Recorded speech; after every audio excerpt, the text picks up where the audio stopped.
eu vou falar sobre 12 comportamentos infantis. Eles são comportamentos comuns em crianças.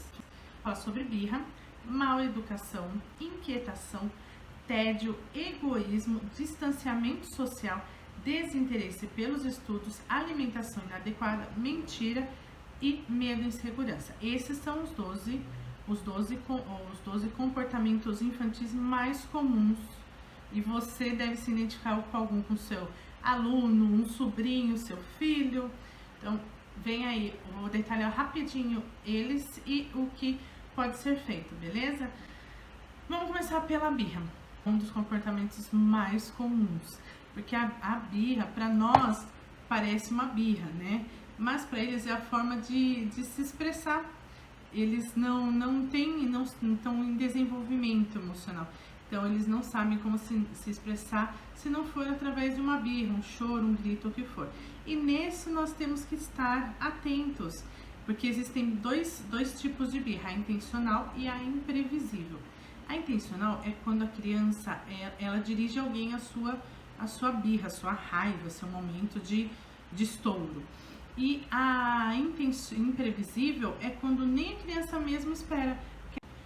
Quando a birra é intencional, ela dirige alguém, é importante que essa pessoa ou algum membro da família mais próximo pegue essa criança e leve para um lugar reservado.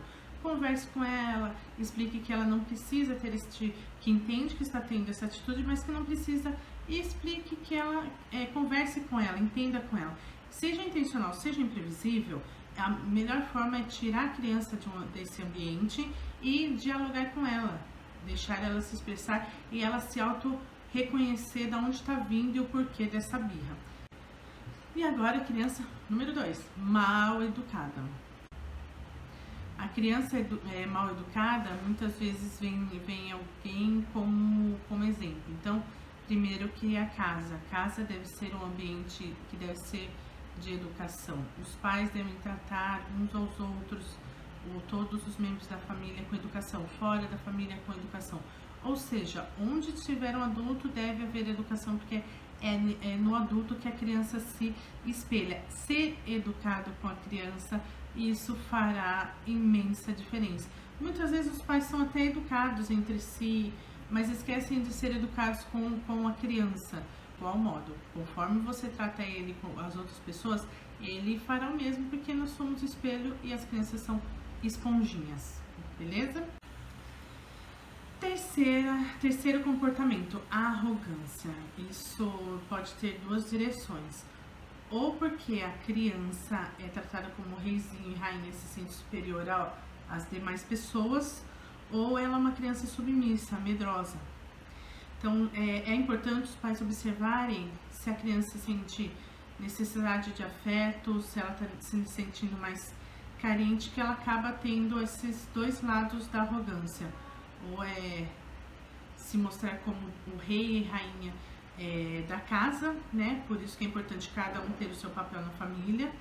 A criança saber que ela tem uma posição, que ela é um filho, né? Ela tem os seus direitos, seus deveres dentro da família, mas ela é filho e ela tem que obedecer aos pais e também ser ouvida pelos pais. Os pais também não deixarem a criança não participar, sempre estar dando uma bronca, que se torna uma criança submissa e medrosa. Então tem esses dois lados.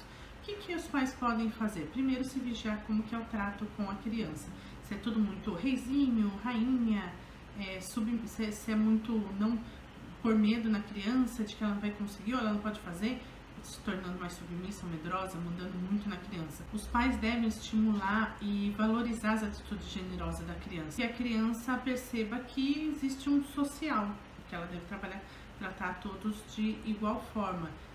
E ficar atento se há alguma carência afetiva da criança, para que isso seja tratado. Fazer com que a criança veja que todas as suas atitudes têm consequências, e quando gera algo que machuque alguém, que ela deva pedir desculpas, que ela deva se retratar, para dessa forma ela gerar um cuidado com o outro, ver que ela não é a dona do mundo, que existe um mundo ao redor dela. Outro Outro comportamento é não empatia. Hoje em dia se fala muito de nós sermos empáticos, né? Gerar empatia, só que tem que vir desde criança. E de acordo com Daniel Goleman, a empatia é um dos 5 aspectos que denotam a inteligência emocional e o desenvolvimento de gerar autoconsciência. Porque a empatia é você olhar para o outro, né? Como você olharia para si. É pensar no outro como você pensa em si próprio, né? Então, é se colocar no lugar do outro. Realmente se colocar. Não, eu tô me colocando, mas você realmente não está, porque você não está vivendo aquela situação. Você tem que viver a situação de forma, você tem que entender a situação que o outro vive de forma que você sinta viver mesmo. É colocar no outro. Por isso que é tão importante a empatia na vida do ser humano, e ela faz parte da inteligência emocional e da autoconsciência, e deve ser tratada desde a infância. Então é preocupante a criança que não demonstra a empatia, nem por palavras, nem por atitudes, nem por expressar emoções. Os pais devem estar atentos nesses aspectos de demonstrar expressões faciais, corporais e emocionais. É muito importante para a empatia, como a criança se compartilha e se comunica com o próximo, com a necessidade do próximo. Por isso que aí os pais podem fazer o quê? Levar a criança a campanhas solidárias, a brincar de descobrir o que o outro está pensando através de observar expressões faciais, gestos corporais. Eu sempre tive muito essa mania desde muito pequena, olhar o outro e imaginar o que a pessoa está conversando. Parece xeretice, né? Mas é um jeito de observar o outro, ou que está pensando. Porque a pessoa, quando ela está parada, ela está pensando, nem que for sozinha, ela está se expressando. Então, tipo, acho que eu esqueci de fazer alguma coisa. Não quero ir hoje lá. Ela está se expressando. Então a criança pode criar falas para as expressões, então ela acaba se colocando meio que no lugar do outro. Então é uma atividade que acaba sendo uma brincadeira muito bacana. Agora, nesse meio de pandemia, eu comecei a fazer isso com a Bia sem querer até. Eu falei assim, vamos brincar de adivinhar o que a mamãe está pensando. Então eu fazia uma expressão facial e ela tinha que falar uma palavra, né, de acordo com o que ela achava. E a criança acaba se colocando no lugar do outro. Tá com cara de bravo? E aí depois perguntava, por que será que eu tô brava? Tô com cara de pensativa. Por que eu tô pensativa? Então é legal esse tipo de brincadeira, um espelho, né? É quase um espelho da alma, certo? Outro comportamento é a inquietação. Esse os pais têm que estar muito atentos para não ser confundido com o déficit de atenção, TDAH. Não pode ser confundido. Infelizmente, há muita confusão dentro de salas de aula, professores que não sabem distinguir o que é uma inquietação e o que é algo mais sério, né, que leva para o TDAH. Por isso que é tão importante uma observação dentro da escola e da família de como essa criança está se comportando. É importante que não haja movimento contínuo e excessivo. Como que eu vou saber? Se a criança fica muito mais agitada e impulsiva, mesmo fazendo atividades de correr, de pular, entendeu?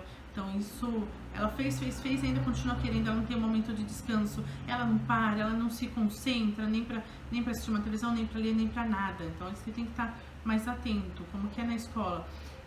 E aí, fazer o quê? Começar a dar atividades de concentração para a criança. Deixar ela sozinha brincando com alguma atividade que ela tem que se concentrar. Então, atividades que concentram, além do correr, brincar, pular, atividades ao ar livre, atividades de casa livremente e atividades de concentração, que aí ela vai se demonstrar mais se é uma inquietação ou o próximo tópico que eu já vou falar, que é o tédio. Muitas crianças ficam entediadas, né? Mas por quê? Porque estão sobrecarregadas com atividades extracurriculares e não tem momento de ter uma brincadeira livre, de brincar do que quer, porque tem uma agenda muito atarefada. Então tem que tomar cuidado. A inquietação e tédio podem ser até algo muito parecido, e o TDAH. Por isso que tem que ser observado qual é a constância dessa inquietação, se mesmo com atividades físicas, atividades livres, atividades de concentração, a criança ela só está com tédio porque ela não tem o que fazer, ou ela tá tão cheia de afazeres que ela não tem um momento livre, ela acaba gerando uma agressividade por não ter um momento livre de fazer o que quer, ou uma inquietação que leva ao TDAH por causa que é algo mais impulsivo e em excesso, né? Movimentos de excesso. Então é importante essa observação através de atividades livres, atividades ao ar livre e atividades de concentração. Nisso fará com que que o adulto perceba mais qual é o comportamento dela que está sendo afetado, quais os movimentos que estão afetando isso. Então, lembra, inquietação e tédio, TDAH andam muito juntos, mas tem como ser distinguidos no dia a dia, na escola e dentro de casa. Qual é a rotina, qual é o sistema familiar que está dentro de casa, que está fazendo com que a criança tenha um tédio, que ela tenha uma inquietação, que ela não se desgaste o suficiente, certo? O próximo é egoísmo. Não pode ser confundido com a não empatia, que não empatia é não reconhecer o outro. O egoísta é aquele que não quer repartir, por exemplo, a criança não quer repartir um brinquedo. Um ponto que todo mundo ela não quer repartir o brinquedo é que ela é egoísta. Às vezes é o momento dela também, ela quer brincar com o brinquedo, então ela não quer repartir. Tem que respeitar, mas não pode ser um contínuo, né? Um comportamento contínuo de não querer emprestar brinquedo, não dividir brinquedo. Algo que fica muito claro no egoísta é que ele fala sozinho e ele não espera a vez. Então a criança não quer esperar a vez na fila, a vez pra comer nada, ela quer fazer logo, quer ser a primeira, não tá pensando nos outros, não. Por isso que não pode ser confundido com a não empatia, que é não se colocar no lugar do outro. O egoísmo, ele quer tudo pra ele mesmo, ele nem é só ele mesmo, não quer repartir, é dele. Não é só ele e é dele também. E atividades legais para os pais fazerem é gerar com que a criança compartilhe, né? Então vamos brincar agora de emprestar o brinquedo para quem está do seu lado. Vamos brincar de trocar os lápis de cor. Isso vai fazendo com que ela entenda que o outro tem uma necessidade também e tem uma querência. Fazer com que a criança se expresse do que está sentindo, que ela vai se autoconhecendo, né? E vendo que tem um mundo ao redor dela, como eu já disse, não empatia, que tem um mundo ao redor e não querer tudo para si. Então, não empatia e egoísmo não podem ser confundidos. A não empatia, reforçando, ela não se coloca no lugar do outro. E o egoísta, ele quer tudo para si. Este próximo é o distanciamento social. Ixi, estamos numa fase tão difícil de distanciamento social por causa da pandemia. Mas só que independente da pandemia ou não, de ter essa obrigação de distanciamento social, tem como a gente passar por isso. Primeiro, fazer com que a criança esteja ligada com outras pessoas. Lógico que num ambiente natural, sem o momento que estamos vivendo de Covid-19, nós levaremos um parque, na casa de um amiguinho, ter essa interação. Nesse momento de pandemia, faz uma ligação de vídeo, deixa a criança brincar com outra criança por vídeo. E nisso você vai ver até outros comportamentos poderem mudar mesmo através de vídeo, gente. É muito impressionante, a criança se habitua de uma forma com as mudanças que nós adultos às vezes colocamos empecilhos para as crianças e não elas. Nós colocamos. Mas como vai interagir com o outro? Tem um irmão? Deixa brincar com o irmão. Se eles brigarem, eles vão se resolver. Só se chegar algo muito, muito assim, terror, medonho e perigo. Mas eles se resolvem, então deixa a criança interagir, tá próxima das pessoas. Um amiguinho que tá com falta, combina o horário com essa mãe do amiguinho para fazer uma chamada de vídeo, para eles brincarem. A Bia já fez isso, brincar com uma amiguinha de boneca por vídeo. Então brincar é uma interação social, mesmo nesse momento de distanciamento é uma interação social. Então a única forma é interagir, né, com outras pessoas. Então esse é o ponto do distanciamento social. A criança que se fecha, que ela às vezes é tímida, né? Então o pai chama um amiguinho que ela confie mais para ir interagindo, para ir conversando, para ir brincando. E esse amiguinho naturalmente vai levar ela para um círculo maior de amizade e há essa aproximação e interação com demais pessoas. Próximo, desinteresse pelo estudo. Esse é muito comum também. Vou dizer uma coisa. Nem toda escola serve para todo aluno, para toda criança.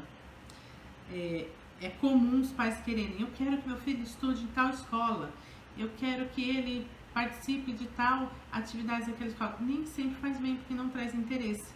Nós adultos, se estamos num ambiente que não nos interessa tanto, nós mesmos perdemos o foco. Assim a criança, se as atividades, se como a professora, o professor se movimenta, a dinâmica dentro da sala de aula não cativa a criança, ela vai perder o interesse. Ela vai perder o interesse, vai abaixar notas, rendimento escolar vai cair, interação com os colegas vai cair. Assim como problemas com colegas também traz desinteresse pelos estudos. Então precisa ser analisado qual é o ponto que está trazendo desinteresse para a criança. Eu passei isso com a Bia. Antes da pandemia de 2020, elas estavam numa escola que eram crianças, eram todos juntos, assim. Ela tinha a classe dela e participava, mas eram crianças menorzinhas. E a Bianca é alta e ela, anteriormente ela estava numa escola que ela participava até em outra classe à frente da dela. Então ela estranhou muito, ela falava para mim, mamãe, essa escola é para Alice e Isaac, Bianca é a tal escola. E foi complicado, eu fui visitar ela, ela nunca chorou de ir para a escola. Ela chorava para voltar para casa, assim, poxa, casa tá tão ruim assim. Não é que ela gostava muito de escola, ela gosta muito de escola. Eu troquei ela de escola, voltei pra escola anterior e ela, nossa, mesmo com a pandemia fazendo aula online, ela progrediu demais, ela progrediu muito. Então nem toda escola é bom para toda criança, todo aluno tem que ser observado quais são os interesses que a criança tem. A criança tem que ser ouvida. Então é isso, desinteresse de estudo muitas vezes é o ambiente escolar que não satisfaz, não traz interesse para a criança. Ela gosta de desafios ou ela gosta de algo mais, um ambiente de aprendizado mais divertido. Os professores têm que se vigiar como interagir com a criança, qual é a atividade, como passar o conteúdo. Vamos falar de... Acho que esse também é um dos comportamentos que os pais mais vem trazendo. Alimentação inadequada. A alimentação é um fator muito complicado. Antes de tudo, você gosta de todos os tipos de alimento? Seu filho pode também ser que não goste. Não é porque você gosta de tomate que ele gosta de tomate. Você gosta de uma banana? Pode ser que ele não goste. Tem que analisar o gosto da criança. Lógico que se a criança não gosta de nada, é meio estranho, porque ela come bolacha recheada, mas não vai comer a carne, não vai comer o brócolis, aí tem alguma coisa estranha. Então tem que ser analisada, mas lembre que nem todos os alimentos a gente gosta, né? Eu sou meio difícil não gostar de alimento, eu gosto, mas a gente tem que ver, tem que respeitar o gosto da criança. Mas há aquela alimentação inadequada que ela não tem interesse. Então eu deixo sugestão, coisas bem simples. Leve a criança para fazer compra com você. Sei que nós estamos em uma pandemia, quem quiser, faz aquela compra online. É super bacana, vai mostrando os alimentos que você vai comprar ou qual ela viu que ela gostou. Vai cozinhar, a criança tá maior? Mostra para ela um alimento, coloque ela para ajudar no processo de preparo ou da refeição ou dos pratos. Faz com que ela participe. Pergunta, você tem alguma coisa que você quer, algum alimento que você queira experimentar? Aqui em casa, fruta mesmo. Toda semana eu trago uma frutinha nova, já tá acabando, né? Os tipos de fruta. Eu tenho que pesquisar frutas e legumes diferentes, porque toda semana ou 2 vezes na semana eu trago algo diferente para experimentar. Muitas vezes gosta, muitas vezes não gosta, então vai do paladar. Então é legal sempre você observar a criança e estar atento qual é o gosto dessa criança. Ela não gosta de alimentar, tem problema de alimentação. Não, tem que levar em consideração essa parte. Então coloca a criança para participar do processo de escolher, de fazer, ter uma tabelinha, hoje a gente vai colocar tal coisa, depois de amanhã vamos experimentar isso, me ajuda. Então insere a criança realmente no ambiente familiar alimentício também. Penúltimo comportamento, mentira. Nossa, é fácil de criança mentir, mas como você trata a mentira é que faz toda a diferença. Poucos sabem que antes do filho nascer, ele já manda sinais, mensagens químicas para enganar o corpo da mãe, depois de 2 anos, a mentir. E muitas vezes a criança mente por medo. Ela fez algo errado e ela tem medo de falar a verdade porque vai ter as punições. Vão ter consequências como apanhar, como castigo. Não deve haver punição, na verdade. Porque a criança vai acabar, vou mentir, porque senão eu vou apanhar, vou ficar sem um brinquedo, vou ficar sem ir na casa do amiguinho que for, então vou mentir, que ninguém vai descobrir. Isso Esse é o ponto principal. A criança mente porque ela tem medo da punição. Ela prefere mentir do que ser punida. E aí que entra o papel do adulto de se pôr perante ela e falar assim, bom, você mentiu, tem consequências ruins, você pode ter machucado alguém, você pode ter magoado alguém, então você tem que pedir desculpas, pode ter machucado alguém, você tem que ir lá ver se está tudo bem. Criar oportunidades também que ela possa se abrir, e mesmo que ela minta, ela reflita sobre a mentira e acabe falando a verdade. E por isso que não deve haver punição, porque a criança vai pensar, bom, se eu falar a verdade eu vou apanhar, vou ficar de castigo, vou perder alguma coisa. Deixar aberto e claro que falar a verdade não vai gerar punição. A mentira traz coisas ruins, porque está enganando outra pessoa e está machucando outra pessoa. Eu deixo como sugestão o seguinte, é difícil, né? Mas a criança fez algo errado, então deixar claro que é bom sempre falar a verdade. A mentira parece uma verdade, mas ela machuca. Agora, a verdade mesmo, ela pode machucar a primeiro momento, mas ela é uma realidade, ela é real. Então, não deixar a mentira sobressair a verdade como algo bom, trazer a mentira como algo ruim, que ela machuca, que ela fere as pessoas. E a verdade, mesmo que doa, ela passa. Por causa que foi dito uma verdade, é mais fácil de solucionar, é mais rápido de solucionar. E sempre elogiar quando a criança tiver coragem de falar a verdade. E quando não falar a verdade, não punir, mas tentar esclarecer que machuca as pessoas, que engana as pessoas. E sempre que ela pergunta, como você se sentiria se alguém mentisse para você?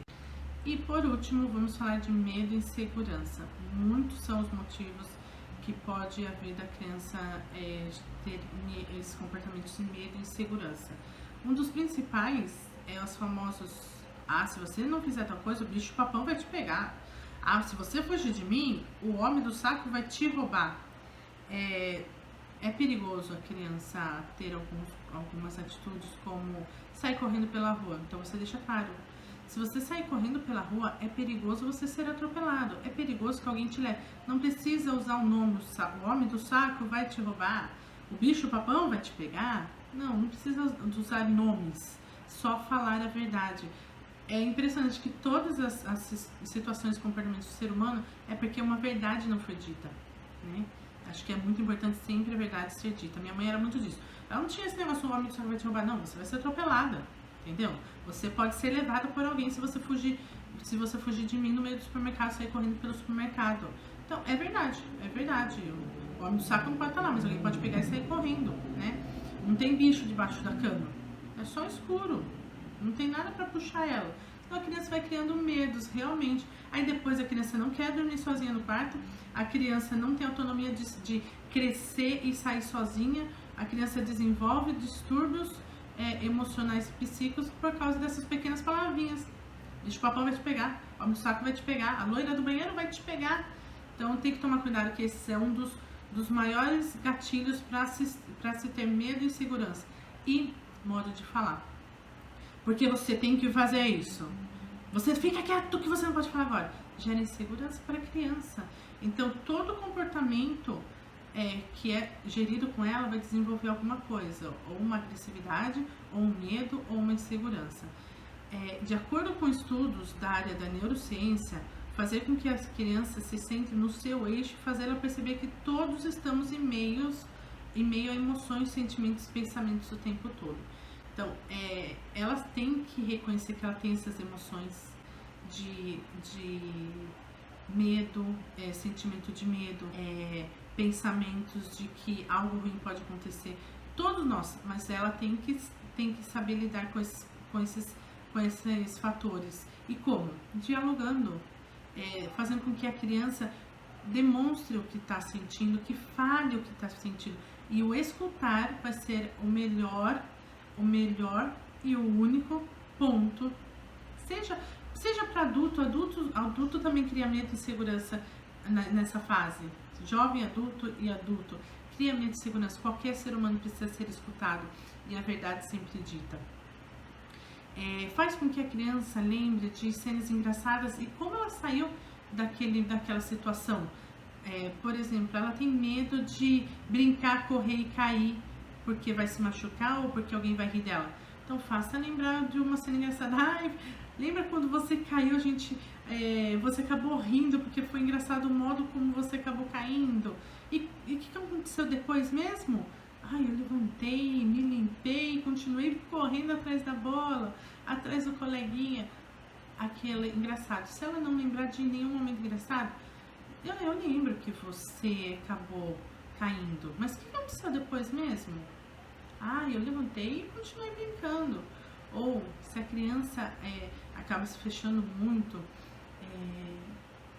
extremo medo, insegurança que ela tem em situação, é fazendo enfrentar e achar uma solução. Ah, você caiu, e o que você pode fazer agora? Como você pode agir para deixar isso para lá? Vou levantar e vou continuar, porque outras pessoas também podem cair. Então, é gerar resolver uma situação, mostrar que há uma solução que acontece com todo mundo. Ah, eu também já caí. Ah, até parece que você já caiu. Ah, já caí sim. Olha, teve certa vez que aconteceu tal. Relatar histórias, né? Criar momentos, histórias e soluções para que esses medos e essas seguranças sejam deixadas de lado. E escutar é a melhor forma. Esses comportamentos, eles devem ser observados e cuidados para não se tornar algo que prenda a criança nesse mundo de comportamentos que prejudicam o desenvolvimento dela social, emocional, psíquico, educacional e leve para a adolescência e fase adulta. Muitos adultos chegam com alguns desses comportamentos porque não foram ouvidos, tratados, cuidados quando crianças e adolescentes. Então, os pais observem, tenha empatia pelo seu filho, tenha empatia, porque muitas vezes os próprios pais não têm empatia pelo filho. Quero que você coma tal coisa, quero que você faça tal coisa, brinque de tal coisa. E não é assim, né? A criança tem que ter seu momento livre, a criança tem seu momento de se expressar, a criança tem seu momento de ser ouvida e ela faz parte da família, ela não foi jogada, ela é um membro da família. Então, todos dentro da escola, o seu aluno não foi jogado lá, não. Ele faz parte do sistema educacional, deve ser ouvido e observado, e suas considerações devem ser levadas em conta quando são lógicas, quando são, de certa forma, só vem trazer melhoria para o ambiente educacional familiar. É isso, pessoal, são esses comportamentos e espero que tenha ajudado um pouco mais a vocês identificarem. Caso precisem, entre em contato comigo, tá bom? Que eu posso estar te ajudando. Hoje eu não estou fazendo atendimento presencial, mas virtual estou. Entra lá no meu site que tem todo o contato ou deixa um comentário, um recadinho aqui. Tá bom, pessoal? Até o próximo vídeo. Tchau, tchau!